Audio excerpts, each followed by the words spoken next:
Buenos días, muchas gracias por su participación en esta entrevista en el marco de la investigación doctoral, el pensamiento proyectual como parte del objeto de enseñanza de la práctica proyectual, estrategias para su abordaje en los talleres de proyecto de la carrera de arquitectura en universidades públicas de Argentina. Para iniciar, le voy a pedir si pudiera presentarse. Bueno, buen día, Leo. Gracias por la invitación. Mi nombre es Javier Mendiondo.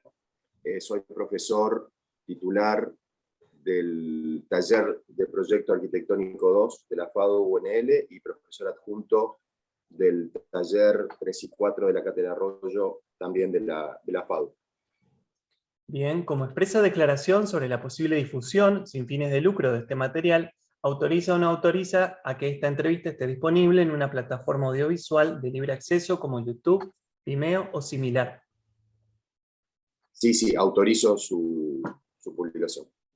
Muchas gracias. Bien, para empezar, el primer bloque, te voy a consultar a partir de los objetivos explicitados en el documento de cátedra y los derivados del plan de estudio, de la asignatura, y bueno, en tu caso, en la asignatura de taller 2, como titular, ¿podrías puntualizar brevemente qué es lo que se propone enseñar en el taller? Bueno, es una pregunta súper compleja y muy abarcativa, claramente. En nuestro plan de cátedra, con respecto, trataré de responder explícitamente a esa pregunta de qué se pretende enseñar. Creo que está vinculado con el contexto en el cual desarrollamos nuestra actividad docente de enseñanza del núcleo específico de la carrera que es a proyectar, que es, por otro lado, el objeto de estudio que entiendo que es de tu tesis doctoral, pensamiento proyectual. Para eso hay que tener en cuenta el contexto, como te decía, el rol que tiene la universidad en la sociedad, en ese sentido, la, digamos, pertenencia de esta cátedra a los lineamientos que tiene la Universidad Nacional del Litoral en su estatuto, que nosotros lo tenemos explicitado en nuestro programa de cátedra. Con respecto a,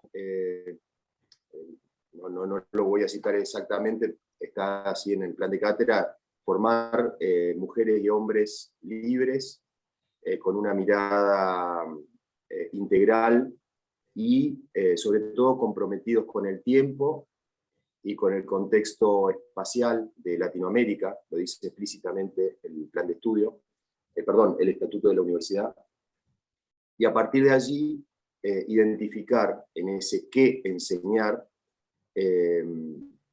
Creo que otra cosa importante es el perfil sobre el cual, el perfil de la carrera y el perfil del estudiante, y por lo tanto el perfil de la formación, que acá vamos a encontrar que dentro de mismos planes de estudio, dentro de mismas universidades, hay como versiones diferentes de perfiles de formación. Me parece que es importante especificarlo.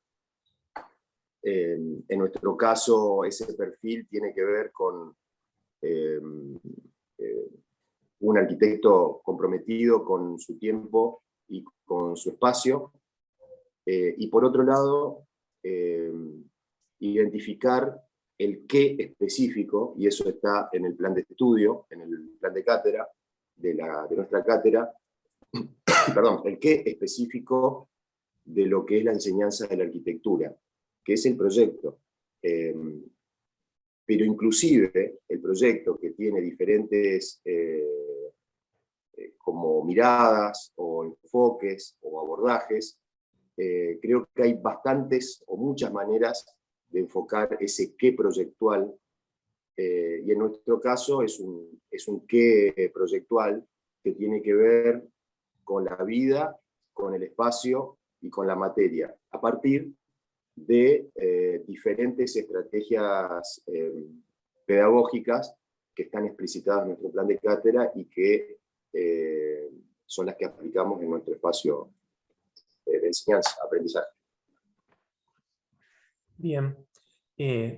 En referencia a la primera parte de tu respuesta, te voy a preguntar por la definición o cómo podrías explicar qué es ese proyectar que es un objeto de la enseñanza, pensando, ¿no?, en la acción, en la práctica, más que en la definición del resultado, del proyecto como producto de esa práctica. ¿Cómo entendés o cómo podrías explicar, sobre todo para pensar luego con los alumnos, qué es proyectar? Bueno, proyectar es pensar. Tiene mucho que ver con el título de tu tesis, que hablas del pensamiento proyectual.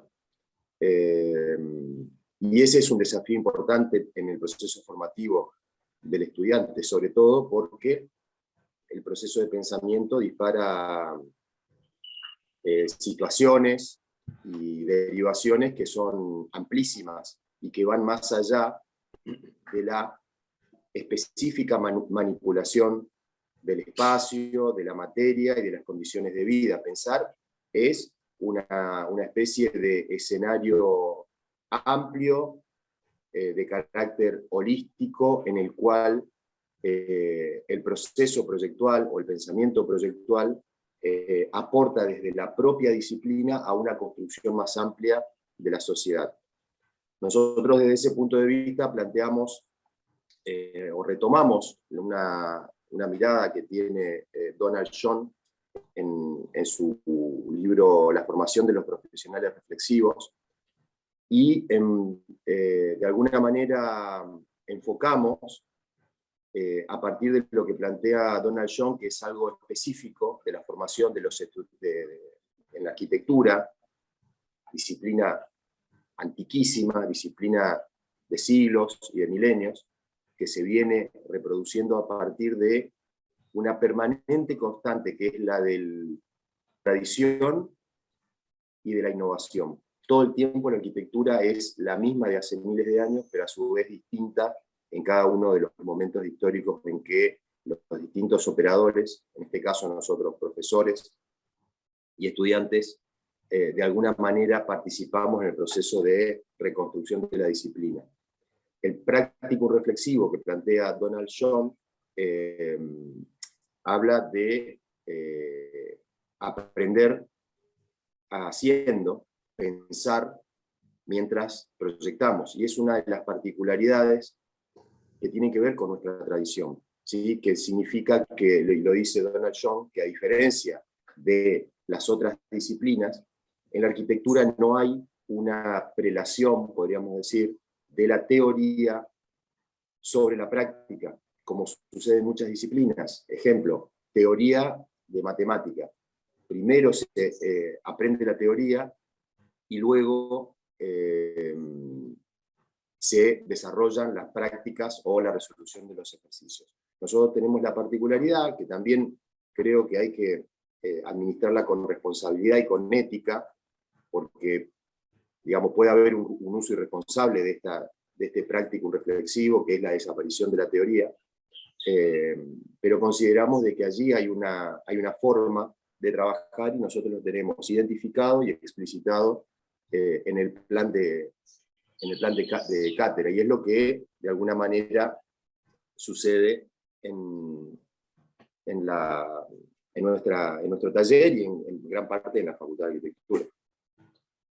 Te repregunto solo para dejar por ahí ampliar una cosita. ¿Hacer qué es proyectar? Tiene que ver con pensar, obviamente, como lo venís diciendo, pero cuando ustedes le explican a los alumnos, vamos a proyectar, ¿qué es lo que van a hacer? Bueno, los problemas específicos que tenemos son problemas del hábitat, son problemas de la vida de una sociedad o de un conjunto de personas. Por lo tanto, digamos, este práctico reflexivo se aplica a esa capacidad que tiene nuestra disciplina de desarrollar ámbitos, lugares, situaciones adecuadas para la vida en sociedad, en una familia o de un grupo de personas, de un contexto social, por decirlo de alguna manera. Ahí estoy citando, digamos, o tomando ayuda de una definición de Gustavo Seps que tenemos en nuestro plan de cátedra. Dice que la formación del arquitecto, entendido como productor de conocidos tipos de artefactos, exige adquirir conocimientos, contenidos muy diversos y en permanente expansión, vinculados a las clases de objetos a generar. El problema emergente de esta lógica es la integración de conocimientos que se remite a una suerte de caja negra confiada a las capacidades del estudiante. ¿Cuáles son los contenidos? ¿Cuáles son la integración de estos conocimientos a los que refiere Gustavo Seps, que participan dentro de esa caja negra que administra el estudiante de arquitectura o que se administra en el proceso de enseñanza-aprendizaje? Como te decía anteriormente, las características o los desafíos del espacio, y por otro lado, la definición de esa espacialidad a través de un abordaje matérico, tecnológico, ¿sí? Los límites del espacio están compuestos de materia y por lo tanto nosotros abordamos esa situación con bastante profundidad. O sea, ¿qué se enseña? Se enseña a administrar el espacio, se enseña a generar las condiciones adecuadas de vida, y por otro lado ese qué específico tiene que ver con la capacidad de desarrollar conocimientos en términos de tecnología y de materialidad, que acá hago un asterisco, algo que no abunda en los talleres de arquitectura y que se ha de alguna manera tercerizado a otras cátedras, y yo considero que es un error y que creo que los talleres de arquitectura tienen que recuperar, y nosotros lo hacemos o intentamos hacerlo, esa capacidad holística de integración de los distintos conocimientos, ya sean las cuestiones materiales, ya sean las cuestiones derivadas al estudio de la ciudad, ya sean las cuestiones derivadas a las lecciones que nos regalan los distintos momentos históricos, pero sobre todo esa mirada holística requiere que el taller pueda generar esa integración de conocimientos ante la, yo diría, peligrosa y ya instalada tendencia a mirar el pensamiento proyectual como una simple administración visual o de formas. Y en continuidad un poco con esto que me decís, la siguiente pregunta tiene que ver con el cómo. ¿Cómo se aborda en la cátedra la enseñanza de esa práctica proyectual? ¿A través de qué acciones? ¿Sí? ¿Qué actividades? Que después obviamente tienen que ver con el cómo se va a evaluar, pero sobre todo es cómo pongo yo en ejercitaciones la enseñanza de ese hacer específico que es el proyectar. Bien. Para empezar a desandar esta respuesta, nosotros dejamos en claro en nuestro plan de cátedra y desde el primer día del taller los distintos tipos de conocimientos que van a ser parte de nuestro contrato anual, por decirlo de alguna manera, que es ese pacto, ese acuerdo a partir del plan de estudio de la universidad, del plan de cátedra del taller, que desandamos con nuestros estudiantes. Primero, de una visión bastante tradicional de la educación, nosotros invitamos a clasificar o a organizar los conocimientos del taller y las evaluaciones que vamos a hacer de los mismos en tres paquetes de contenidos: los conceptuales, los procedimentales y los actitudinales. Los conceptuales significa saber, la teoría; los procedimentales significa saber hacer, o sea, los procedimientos que son específicos de una disciplina, así como en medicina, digamos, tener la capacidad de un procedimiento quirúrgico, por decirlo de alguna manera.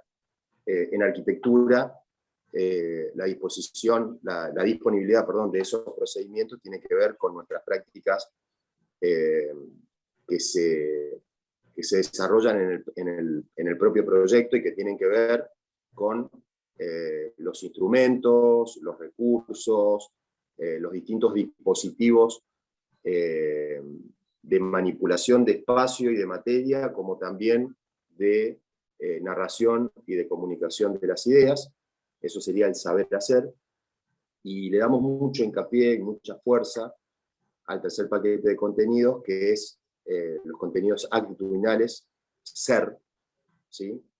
Nuestros estudiantes es importante que sean actores de ese momento de enseñanza-aprendizaje, con el compromiso, y acá nuevamente la referencia con digamos, los lineamientos de la universidad y del estatuto que tiene la Universidad del Litoral en ese tiempo, perdón, en ese tiempo y en ese espacio específico, y que tienen que ver estos contenidos actitudinales con las cuestiones quizá más éticas de nuestra disciplina, que tiene que ver con las personas, con una sociedad, como son el compromiso, la solidaridad, la honestidad en el proceso de enseñanza-aprendizaje, y que consideramos que son contenidos tan importantes como los conceptuales y como los procedimentales. Y cada una de este paquete de contenidos, o de este conjunto de conocimientos, en nuestra propuesta de taller tienen su respectiva enunciación metodológica, concretamente actividades pedagógicas que llevan adelante cada una de estas cuestiones, y también en el proceso de evaluación de alguna manera retoman estos contenidos a la hora de generar las evaluaciones con las cuales terminan los procesos prácticos, entendiendo que la evaluación, si no se considera como una instancia adicional de construcción de conocimiento, no estaría cumpliendo un rol estratégico dentro de este proceso. O sea, también aprendemos cuando somos evaluados o cuando evaluamos. Así que, bueno, ese es un poco el esquema. Y después tenemos, digamos, una serie de prácticas concretas, entendiendo que la reivindicación del taller como formato, enunciado a partir de una palabra muy tradicional, casi diríamos antigua, propia de nuestra disciplina, la reivindicación del taller es importante a la hora de tener la dimensión colaborativa y colectiva, en donde profesores, pasantes, estudiantes, los distintos componentes, y muchas veces con otras cátedras, con trasvasamientos laterales o trasvasamientos verticales, construyen en conjunto el conocimiento, que es otra de las cosas que plantea John. Tiene, digamos, este práctico reflexivo, en el caso de la arquitectura, tiene la capacidad, a través del formato del taller, él lo anuncia así, el taller como dispositivo de enseñanza-aprendizaje, tiene esa dimensión colectiva en la cual, o a partir de la cual, aprendemos y enseñamos no de punto a punto, sino de una manera, podríamos decir, como una geometría más radial o más abarcativa, en la cual se dan todos estos procesos. Y cortito, no sé si te contesto. Sí. Solamente para ver si logro ampliar la parte del segundo tramo que hablabas en este aprender a hacer, ¿no? Específicamente, ¿cuáles son esas actividades que están pensadas y planteadas para enseñar a hacer proyectualmente? ¿Qué es lo que hacen concretamente? Bueno, las distintas experiencias o formatos pedagógicos, digo, como decía anteriormente, somos parte de una disciplina muy tradicional. Planteamos miradas innovadoras y formatos de alguna manera innovadores, pero sobre procesos, instancias que son bastante conocidas, ¿no? Desde este punto de vista, las estrategias metodológicas de enseñanza que nosotros utilizamos en el campo de los contenidos conceptuales tienen que ver con, bueno, esto es bastante clásico, presentaciones, teóricos que abarcan distintas instancias, algunos bien teóricos, como donde se recorren fundamentos más del núcleo de los fundamentos y de los contenidos disciplinares básicos, como qué entendemos por hábitat, qué entendemos por espacio, qué entendemos por materia. Otras presentaciones que tienen que ver con estudios de caso, que es una manera, digamos, con la que aprendemos nosotros en la arquitectura, que es a través de la analogía, ver algunos casos, ver el contexto en el cual se desarrollan. Es muy importante, no solamente el caso como una referencia visual, sino el caso como una referencia de condiciones, de situaciones, de consideraciones, de contexto, de procesos, ¿sí?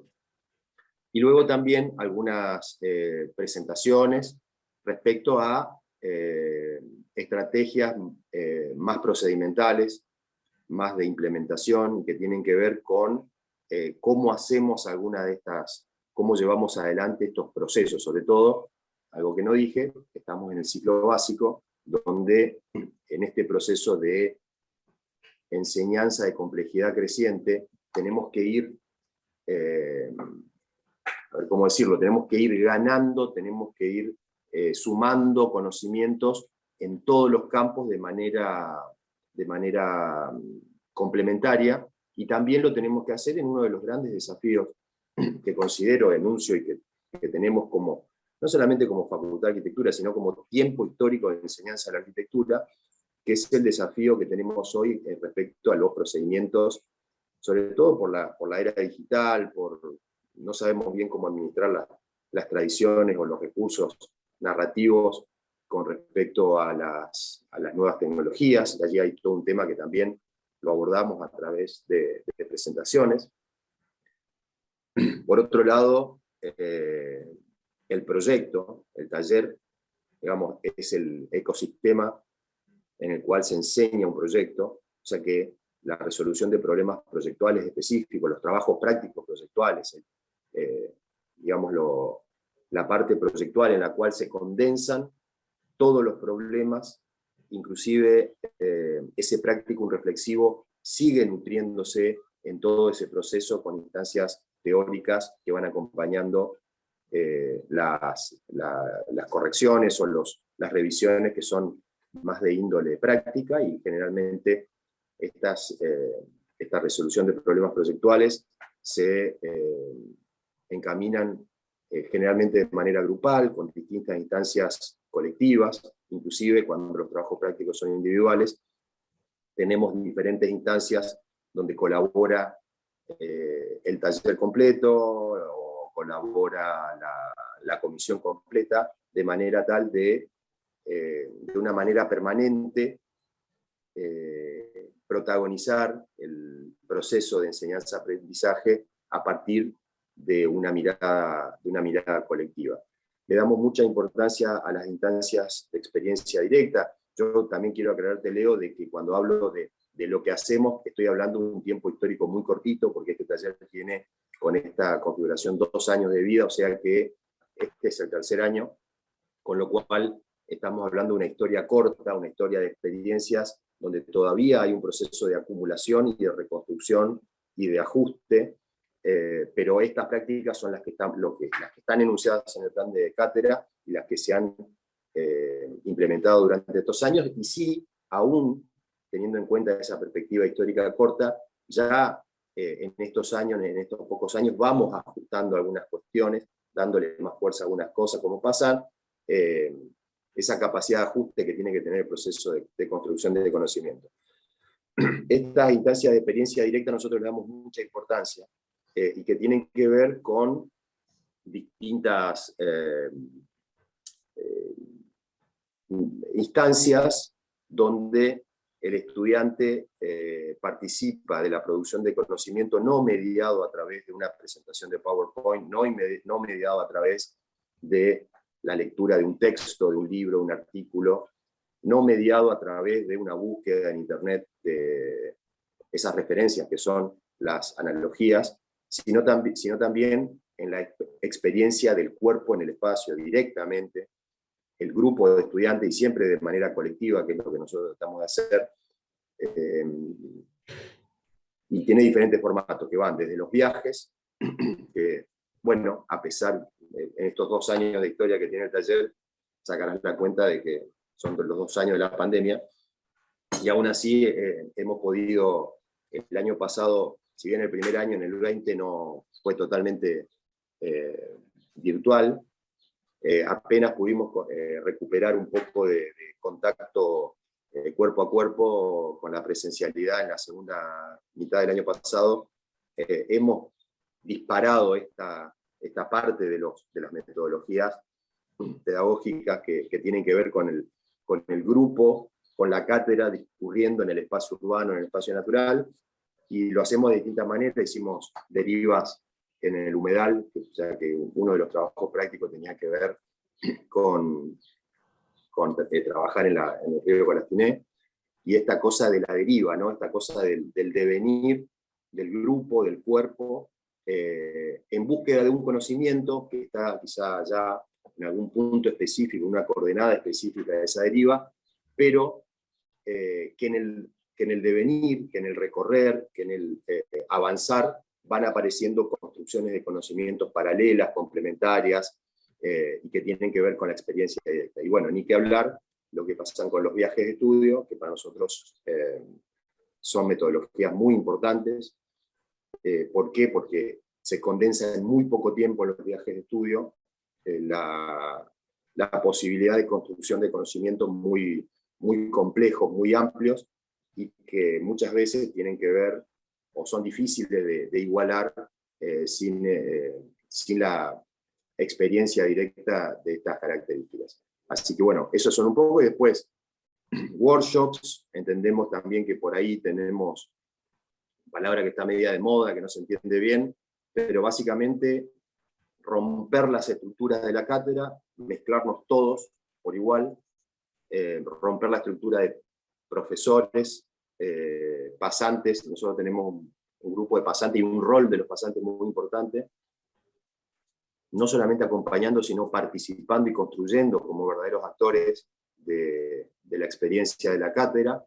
Y bueno, ahora en enero hicimos, con la universidad plenamente cerrada, hicimos un workshop donde nos mezclamos entre todos, con invitados también, y bueno, nuestros estudiantes y nuestros pasantes construyen de manera colaborativa con nosotros los profesores el avance de la resolución de algunos de los problemas. Sigo con las metodologías que implementamos, los diálogos. Entendemos acá un poco la vertiente o la influencia que tenemos por lo menos, o lo que disparamos en nuestro plan de cátedra, que es la mirada de la enseñanza dialógica que plantea Paulo Freire. Dialogando se construye de una manera mucho más profunda, mucho más estructural, y en ese diálogo tiene que haber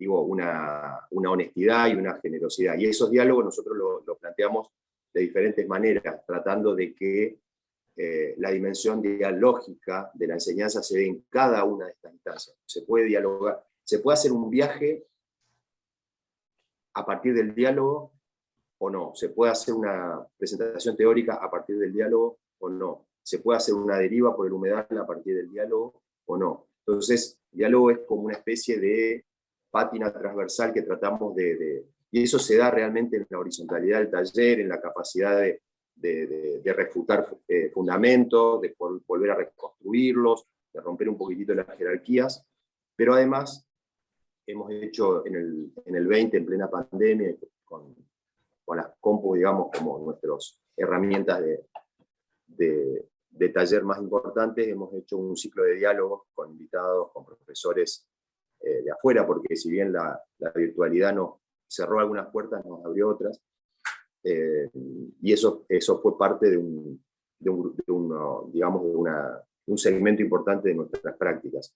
Y luego, en términos, te lo estoy diciendo así un poquitito de memoria y quizá desordenado, coloquios donde tomamos temas, disparadores, textos, obras, una problemática del momento que puede ser, que sea los incendios que hoy tenemos en Corrientes, por decirlo de alguna manera, o que tuvimos en el año pasado y lo hemos trabajado, un tema del momento, y generamos coloquios donde a partir de esos disparadores fundamentamos, narramos, construimos de manera colectiva el abordaje sobre una problemática que siempre, por supuesto, está ligada a digamos, al núcleo conceptual y de contenidos del taller. Javier, administrar el tiempo en relación a tu disponibilidad. Esta es la cuarta pregunta, quedan otras 4, pero brevemente, si la práctica proyectual es un hacer que tiene que ver con este pensamiento que vos reconocés en continuidad con mi propuesta de investigación, ¿cuáles son los objetivos o procedimientos que deben reconocerse en esa práctica, en la práctica de los estudiantes, para entender que eso que están haciendo tiene que ver con proyectar? ¿Qué es lo que uno ve? ¿Qué es lo que uno mira? ¿Qué es lo que uno sigue? ¿Qué es lo que uno, en definitiva, luego evalúa en el proceso de aprendizaje, que nos pone en clave de se está haciendo, se está proyectando, y no se está, en todo caso, saliendo de otras mecánicas, como por ejemplo, estoy probando esto a ver cómo queda, sino que empiezo a hacer algo que tiene que ver con proyectar? ¿Cuáles son esas claves que yo miro y digo, ah, ahora sí, empieza a proyectar en el alumno? Bueno, el proyecto, por eso digo que somos un poquitito atacados desde el universo exterior, los profesores de taller, creo que en parte con un poquito de razón, por la, a ver cómo decirlo, por la quizá carencia de metodología o quizá carencia digamos, de una estructura, de una manera sistematizada de hacer. El proyecto es algo concreto, es algo serio, es algo que objetivable. Hay mucha, bueno, vos lo estarás estudiando, hay mucha cosa escrita sobre metodología de proyecto, procesos proyectuales. Inclusive, creo que cuando hablamos de proyecto, hablamos ideológicamente siempre. Yo digo un ejemplo. Moneo, en el 76, si no me equivoco, escribe un artículo que se llama On Typology, sobre tipología. Hay una teoría a través de ese disparador sobre la proyectación arquitectónica, y 25, 30, 40 años después, creo que cerca del 2000, escribe un libro que se llama Estrategias Proyectuales, donde la palabra tipología prácticamente no está mencionada, pero el abordaje que hace es bastante similar. Quiero decir que, digamos, desde los disparadores conceptuales, teóricos, como tipología, hasta en las maneras de proyectar, hay un tiempo, hay un corte temporal, hay un corte focal. Pensemos que detrás del proyecto hay un tiempo histórico que se desarrolla sobre esa herramienta, sobre ese dispositivo. Nosotros planteamos la mirada del proyecto que tiene que ver con el hoy. Consideramos que el proyecto tiene al menos, sin ser conclusivo, 5 dimensiones, 5 categorías. Es sintético porque junta las partes separadas de un problema. Las partes separadas sencillamente son una pared de ladrillo, una cultura, un territorio en el cual desarrollamos nuestro problema proyectual, y los condensa a partir de la resolución de un problema. Es prospectivo, porque traza un escenario futuro en el cual se anticipa en el presente. Esto se ve mucho en esa tradición que tiene el proyecto arquitectónico de identificar alternativas, de identificar opciones, hacer prospección de cómo solucionar un problema para luego generar una crítica de cada una de esas alternativas. El proceso proyectual es intuitivo porque condensa una serie de conocimientos que a través de la propia forma cultural que tiene cada uno de los actores del proceso se hilvanan de una manera diferente en función de nuestra formación, de nuestra mirada, de nuestros intereses.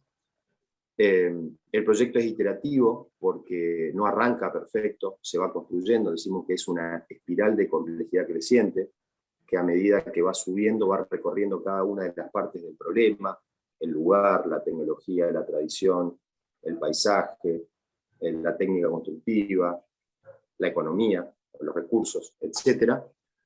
Y que este proceso iterativo es tridimensional porque vamos recorriendo cada una de estas instancias de manera tridimensional en esta espiral de complejidad creciente.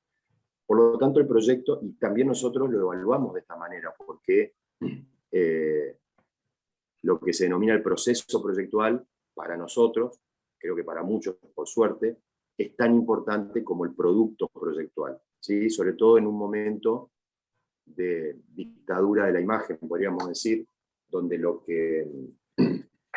Bueno, no sé si totalmente es así, porque hay muy buenas prácticas realmente, pero hay como una especie de culto al producto, de culto al render espectacular, del culto a digamos, a la imagen potente, cuando la arquitectura es mucho más que eso, y detrás de esa mirada soslayada hay una gran deformación o hay una gran traba en la formación. Así que el proyecto es todo eso, no es, coincido con bueno, tu pregunta era ya también una afirmación, creo. El proyecto no es acomodar un poquitito mejor una columna o el giro de una puerta. El proyecto es condensar la resolución del problema a partir de la objetivación concreta de los desafíos que tenemos que responder o resolver en ese proyecto. Bien, perfecto. De hecho, bueno, algunas cosas quizás en esta parte de la entrevista pueden estar dichas por las preguntas que quedan, así que voy a volver a lo que acabas de decir para ir repreguntándote. Esta es la segunda parte, concreto, ya lo mencionaste al inicio, pero ¿qué entendés entonces, o qué se entiende, mejor dicho, en ese contexto de la cátedra por pensamiento proyectual en sí mismo? ¿Qué es el pensamiento proyectual? Bueno, pensar es el núcleo de la formación de la arquitectura, es lo que te decía al principio. Y proyectar es el instrumento que tenemos, ¿sí?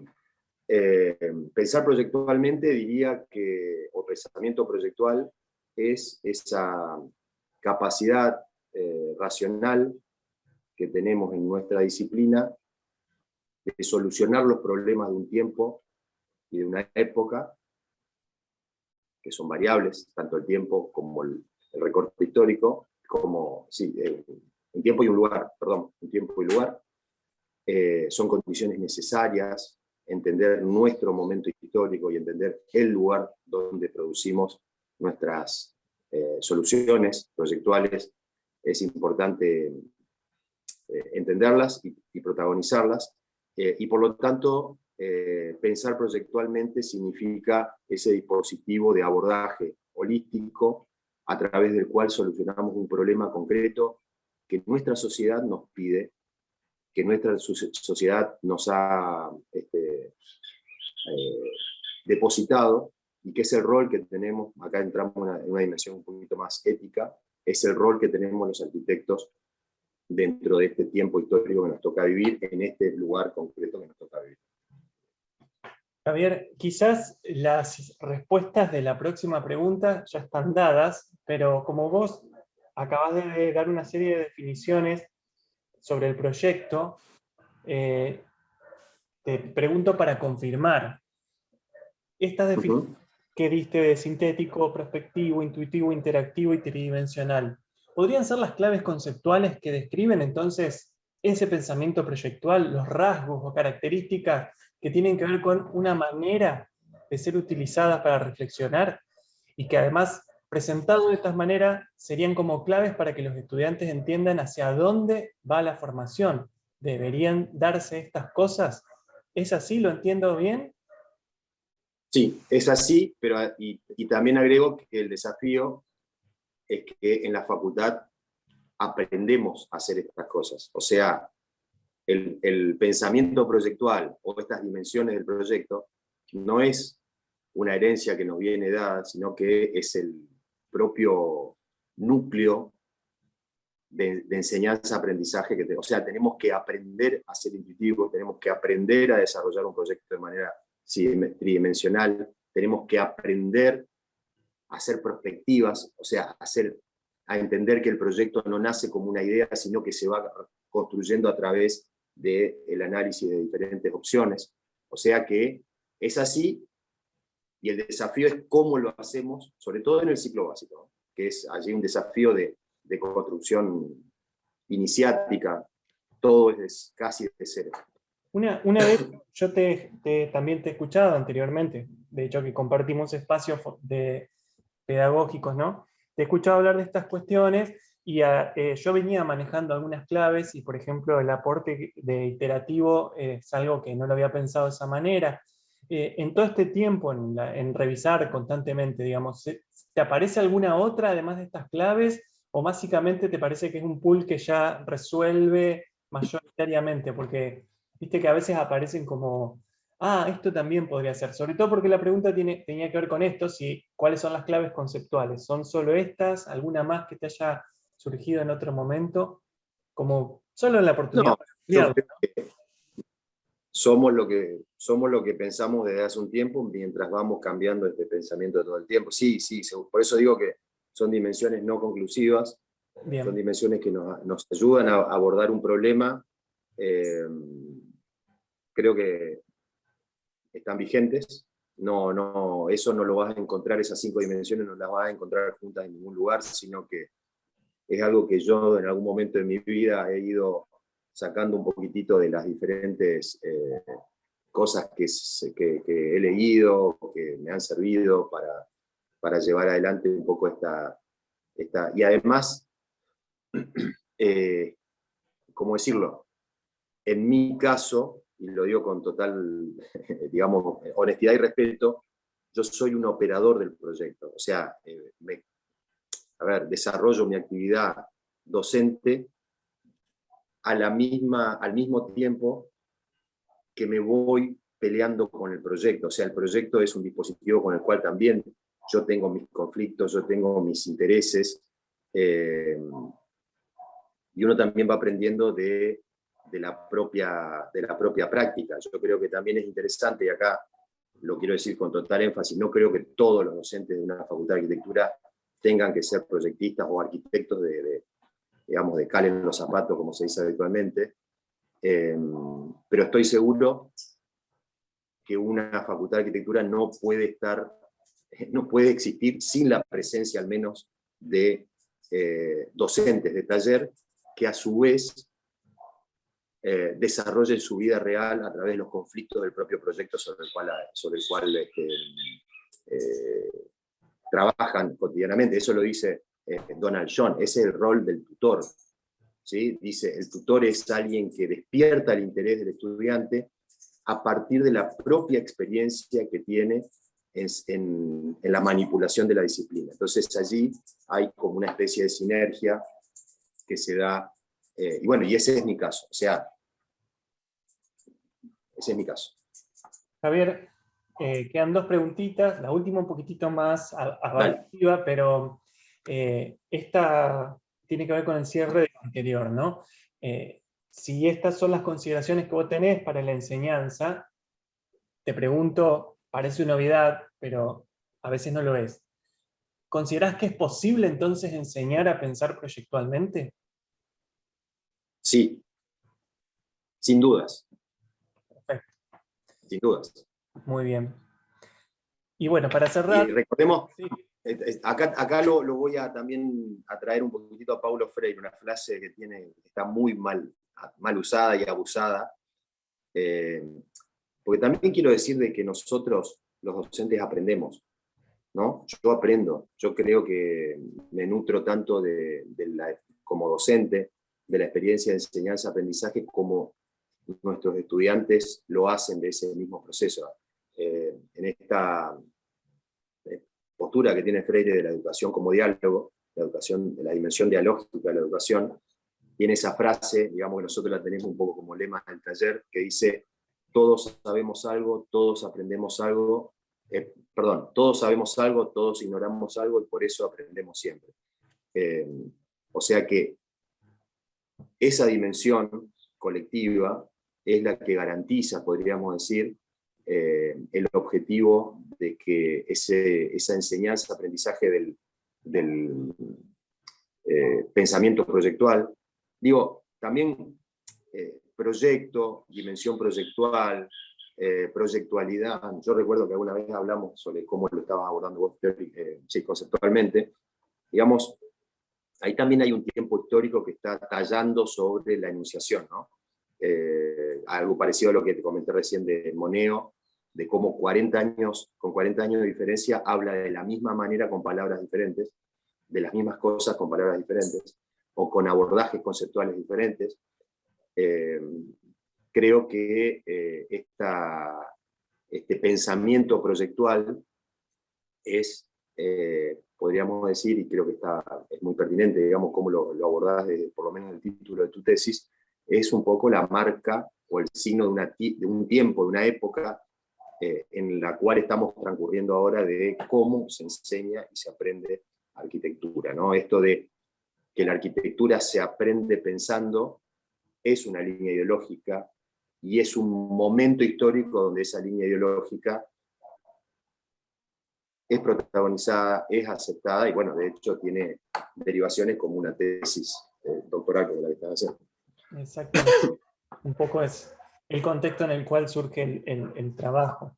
Esta sí es una pregunta que tiene como incisos, es la última para cerrar, y tiene que ver con si es posible enseñar entonces a pensar proyectualmente. ¿Cuáles son las estrategias que se utilizan en la cátedra para enseñar a pensar proyectualmente? Tienen que ver con el cómo, ¿sí? Concretamente, qué actividades o qué implementaciones suceden en esas instancias de clase que se llevan, por ejemplo, a retomar algunas de las cosas que venís diciendo, que tiene que ver con cómo se aborda, por ejemplo, la problematización que organiza la práctica proyectual.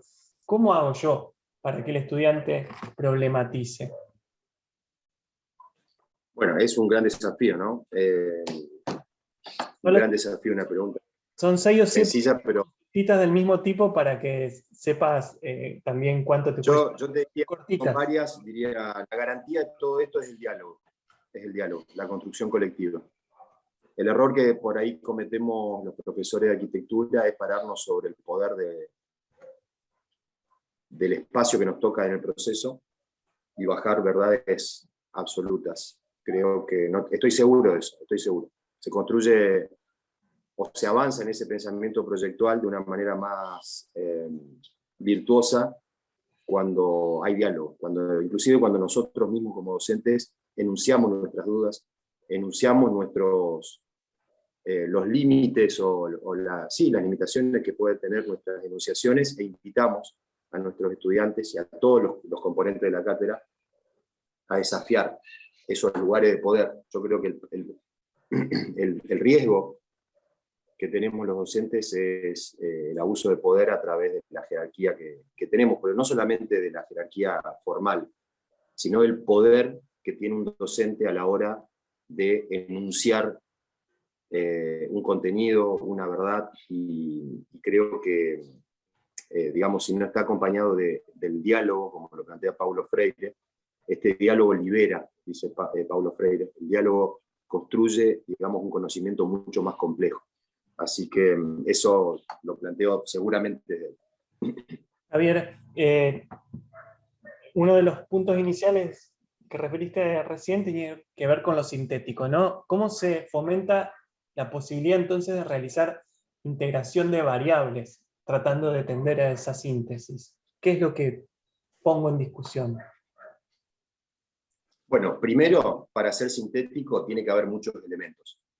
Y ahí es donde aparece otro factor importante, que es la mirada.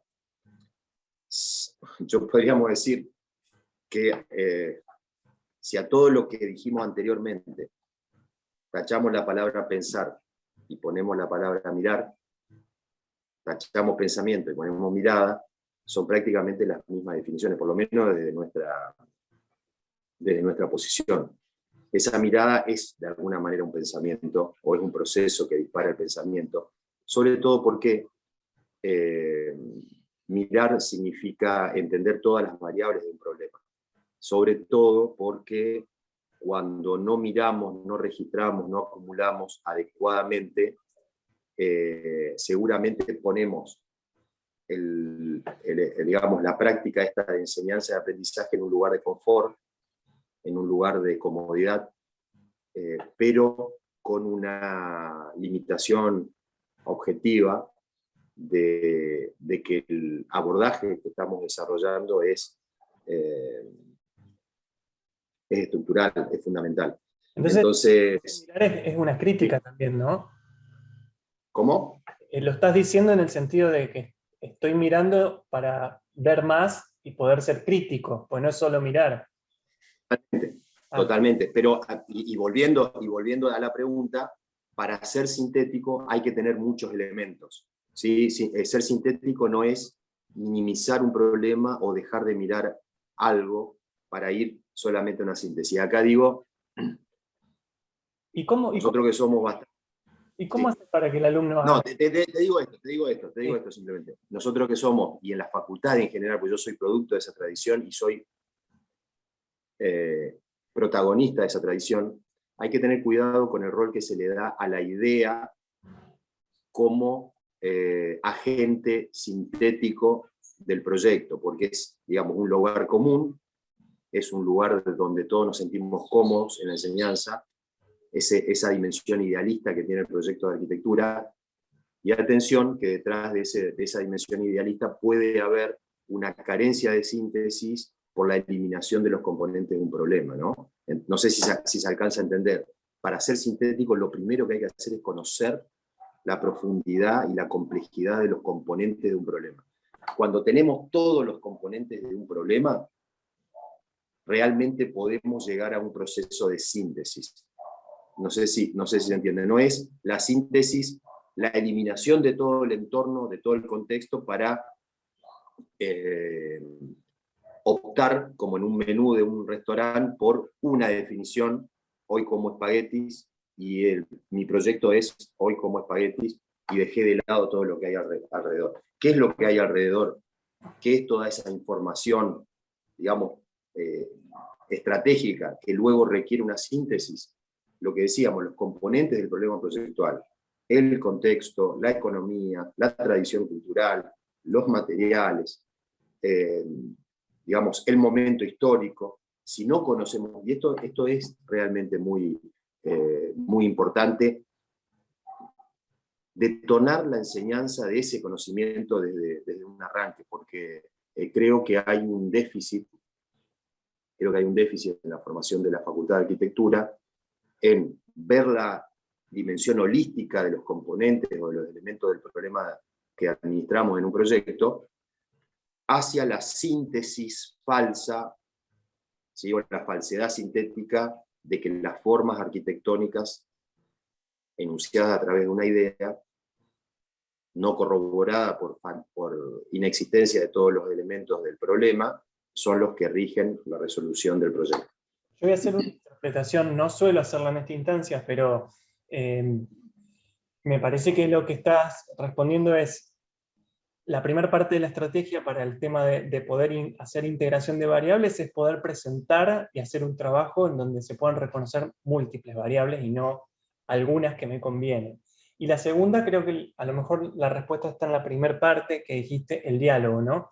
El mecanismo por el cual luego tratás de generar esa integración en el trabajo con el alumno a partir de estar en un ida y vuelta, en funcionar como un espejo crítico que pregunte y abra puertas, digamos. Así sería un poco la forma en la que Y entonces... está buena la imagen. Pregunta y abre puertas. Nunca la había visto así, pero me parece fantástico. Pregunta y abre puertas, exactamente. Y algunas claves más que me interesan porque las nombraste, no me quiero abusar y extender tiempo, pero hablaba de prospectividad. ¿Cómo se construye, cómo se instruye, mejor dicho, sobre esta necesidad de prospectividad respecto a las decisiones proyectuales? La misma clave de lo que venimos charlando antes, el cómo, ¿no? ¿Cómo hago yo para que el alumno empiece a ser prospectivo?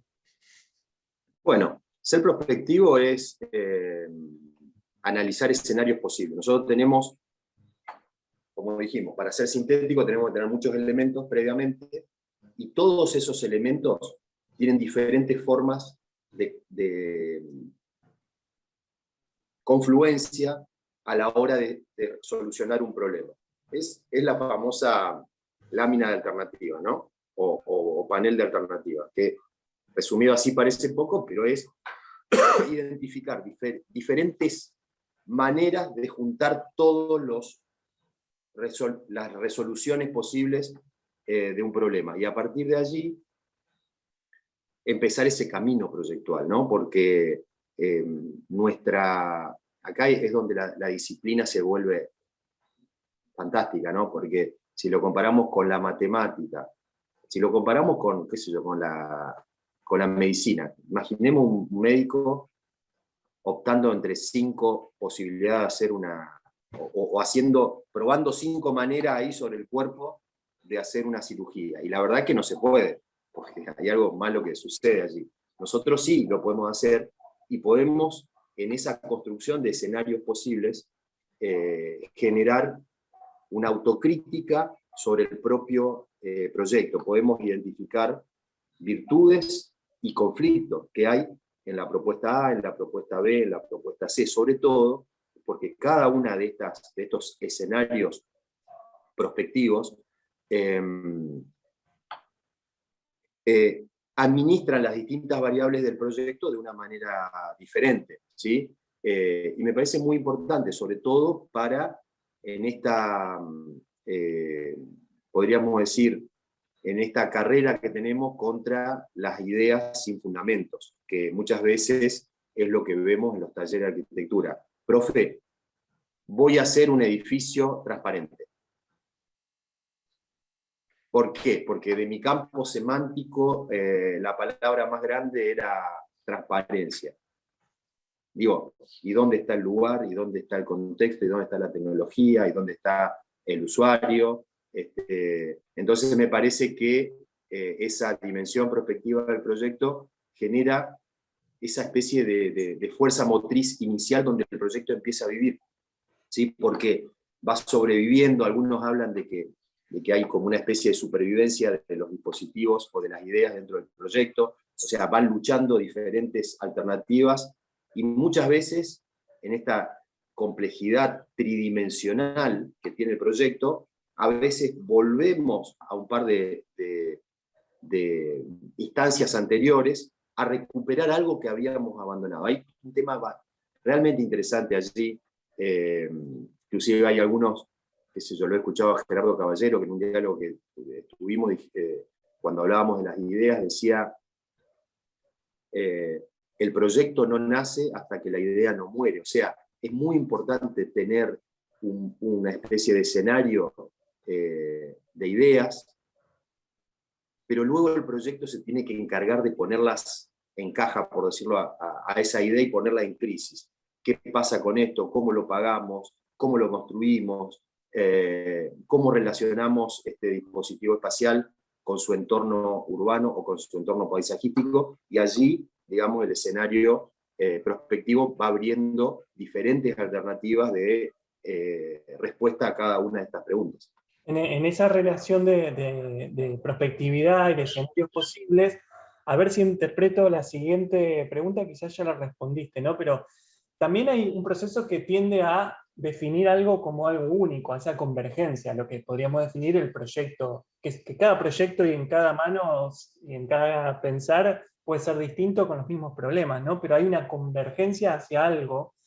Y recién vos decías, bueno, si tengo varias alternativas, poder contrastar los pros y los contras, lo que sirve y lo que no de cada una. Esa podría ser una mecánica que lleva a también a instruir o a formar en esa necesidad de convergencia en el razonamiento hacia una propuesta.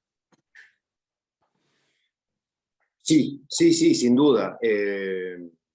Digo, es parte del núcleo de la complejidad que tiene el pensamiento proyectual, ¿no? Esa lucha entre la síntesis y la complejidad, entre la síntesis a la que vamos, pero la complejidad desde la cual partimos, y allí, digo, los proyectos, la dimensión sintética de un proyecto, para volver a ese punto, no está en que sea una línea o que sea un punto, ¿no? La síntesis, de alguna manera, es como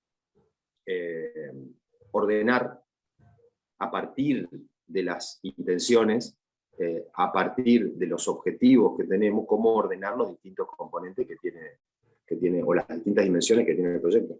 Javier, dos te las hago juntas para que definas Dale. el tiempo y ya cerramos. Pero son dos aspectos que para mí son muy interesantes, dos variables muy interesantes. ¿Cómo favoreces el desarrollo procesual y progresivo dentro de ese proceso de diseño, de la práctica proyectual? ¿Cómo garantizar que se puedan abordar las cosas a lo largo de un desarrollo coherente, decías vos al principio, ¿no? Cierta coherencia en la reflexión, más allá de la iteración, y para que no aparezcan anticipos o cosas que evitan discusiones más profundas? Esa es una. Y la otra, que es un gran tema, cómo se trabaja sobre innovación y creatividad durante el proceso. Oh, son dos preguntas de 1 hora cada una, me parece. A ver, creatividad, no hablamos de creatividad. A ver, Broadbent, ¿no? Ese librito que se llama Metodología de Proyecto, de la década del 60, dice que para ser innovativo, o sea, no todo lo diferente es innovativo. Tiene que cumplir un fin y tiene que solucionar un problema. Esa es la innovación, ¿no? Las formas raras, las curvas raras, las formas diferentes no garantizan absolutamente ninguna dimensión creativa. Esa es mi postura. Y sobre eso me parece que hay que trabajar mucho en la facultad, sobre todo porque hay como una tradición visual donde la creatividad parece ser la simple administración de las formas. La creatividad es luchar contra un problema, y lo que yo digo siempre, o lo que planteo, y justo en este momento lo estamos discutiendo, porque ahora tenemos primer año, a partir del 2022,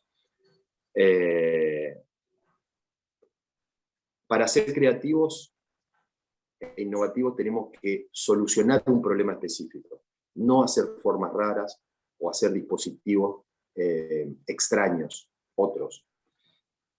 Pero por otro lado, la dimensión creativa se puede desarrollar de una manera profunda cuando se disponen de los recursos de ese qué específico que tiene la disciplina. Y me estoy acercando a algo que nos estuvimos hablando, que es el tema de cómo participan los conocimientos procedimentales, los recursos disciplinares, digamos, el dibujo técnico, sobre todo en la era de la digitalización de todos los procedimientos, nuestras tradiciones, como las maquetas, como los croquis. Y mi postura es que para ser verdaderamente creativo hay que tener una libertad de expresión, de narración y de pensamiento. Por lo tanto, hay un falso dilema, sobre todo en los años iniciales del ciclo básico, en la facultad y en las facultades, en que esta dimensión lúdica que estamos tratando de desarrollar en nuestros estudiantes es lo que garantiza el proceso creativo. Yo tengo mis grandes reparos con respecto a eso, porque lo lúdico, lo voy a decir, quiero decirlo a ver con mucho respeto, o sea, no entiendo en una disciplina tan seria que administra el hábitat de las personas, que lo tomemos como un juego, digamos. Es una cosa muy seria. Hay algo que se llama oficio, que tiene que ver con nuestras prácticas reales, con lo que después de todo este devenir que tiene la Facultad de Arquitectura, tenemos un título por el cual una sociedad nos evalúa, ¿sí? O nos delega funciones.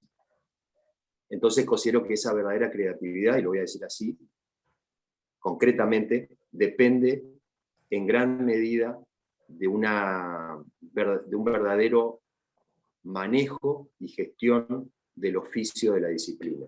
Podemos ser creativos cuando dominamos los recursos específicos de nuestra disciplina. La creatividad de ninguna manera reside en formalizaciones exóticas, extrañas, y que ahora están muy, ¿cómo decirlo?, apalancadas o facilitadas en la era digital.